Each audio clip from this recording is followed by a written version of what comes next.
Hello and welcome to the Tank Club. Today we're delving into Wayfinder to gather an arsenal of weapons for testing. Our focus is on the Radiant Dawn, a legendary sword and shield combination that stands out as one of the most accessible. If you're aiming to secure your first legendary weapon, the Radiant Dawn should be one of your first choices. In the realm of legendary sword and shield sets, the Radiant Dawn emerges as the pinnacle of defense-orientated options. While other selections emphasize damage potential, the Radiant Dawn caters for characters at low levels, providing robust defensive capabilities. Particularly effective on Wingrave, this set synergizes excellently with damage boosting echoes to complement its inherent protective attributes. The weapon's hallmark ability, Archon's Blade, extends the range of attacks and significantly enhances block effectiveness by minimizing incoming stamina damage. However, it's advised not to spend prolonged periods of time blocking, but it will help you sustain blocking in phases where it's needed. So the pros of this set: it's easy to collect, it's a good defensive weapon, superior to the basic sword and shield starter set, and it has enchanted block sustainability. The cons of this set: it's got reduced DPS compared to alternative sword and shield legendary options. It's also dependent on random material drops and specific expedition maps. So for the farming strategy: to fully assemble a weapon, you're going to need 15,900 gold to start with. A dependable approach involves participating in expeditions and diligently looting all chests to accumulate the required gold. In terms of material gathering, firstly we've got the Radiant Dawn Essence. So access the Undercroft section of the expedition menu and engage in the Archon Commander boss hunt. The Essence isn't a frequent drop, but fortunately this step is relatively good due to the need for 2 different materials from this boss. You additionally need to acquire 6 Archon Prisma during these same encounters, so you can just farm both at the same time. Even if you do this on Sphere 1 with no imbuements, the materials are still attainable. If you do higher Sphere difficulties, it occasionally yields extra materials, so when you do Sphere 3 or Sphere 4, for example, it could result in 2 Prismas dropping. So the most effective way would be to do it on a higher level, but you can still get them on the tier 1 and 2s.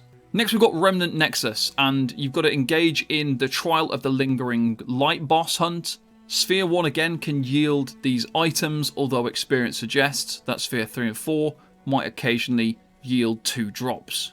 Next we've got the Halcyon Orb, and it's a demanding task involving completion of the orbital event in the Codex hulls. The easiest way to do this is to opt for solo play by disabling matchmaking. You do this by pressing E on the expedition screen. This approach facilitates expedition abandonment when the desired event isn't present. Once you get into the Codex halls, open your map and just check how many signal fires there are. If there are 3, then abandon the expedition. If there are more than 3 signal fires, look for 2 that are diagonal to each other.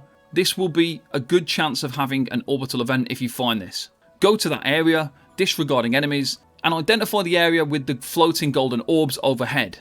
Jump to the bottom of this area and interact with the floor orb, then ascend and align the orbs by stepping on the platforms. The quantity of orbs varies from 3 to 5, and once they're all aligned, an on-screen prompt will confirm event completion. They don't need to be perfectly aligned, but they do need to be pretty close. Once you've done that, collect your Halcyon Orb from the chest at the very bottom again, and repeat this process until you've done 3 of the orbital events. We've got Gem of Avarice. These occasionally drop from the Loot Goblin events, which are events that happen in expeditions, but they're not guaranteed. Loot Goblins will frequently appear near the end of expeditions, often near the signal fire at the very end in areas like the pits and the Codex halls.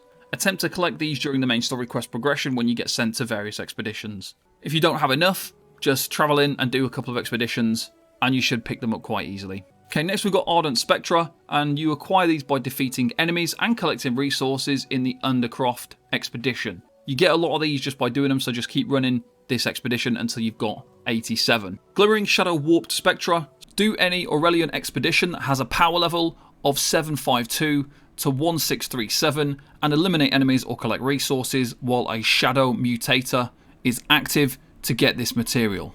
Glimmering Verdant Spectra, so you kill enemies in the Highlands region to collect these materials. So just run around the Overland map, kill all the enemies you see, and you'll get some of these Glimmering Verdant Spectras.